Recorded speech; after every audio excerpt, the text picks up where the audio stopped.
एक बालक मुझे मिला, बोलता मैं गंगा जी नहीं स्नान नहीं करता, हरिद्वार का बालक। मैंने कहा क्यों? और मैं बचपन में अपनी दादी के साथ जाता था।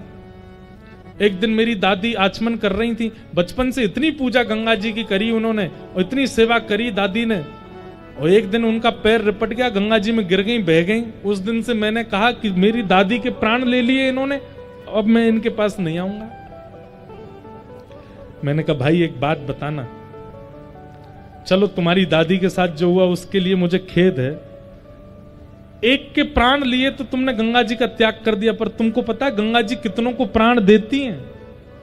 गंगा जी से कितनों के प्राणों की रक्षा होती है। जितने नगरों से गंगा जी निकलती हैं वहां नगर के लोग जलपानी गंगा जी का करते हैं। और चलो हम मानवों की चिंता करते हैं तो जलाशय में कितने प्राण हैं, कितनी मछली, कछुआ, मगरमच्छ आदि सब भीतर, उनके प्राण, उनकी रक्षा तो गंगा जी से हो रही है। मैंने कहा एक के प्राण हरण कर लिए क्योंकि वो एक अपना था, इसलिए गंगा जी आपको उचित नहीं लगती? और मैंने कहा करोड़ों को जो वो जीवन दान देती हैं उसका क्या? उस दिन उसकी सोच में थोड़ी बात आई, बोले कि नहीं मैं तो स्वार्थी हो गया था। मैंने कहा स्वार्थी नहीं, जाओ गंगा जी का स्नान करो।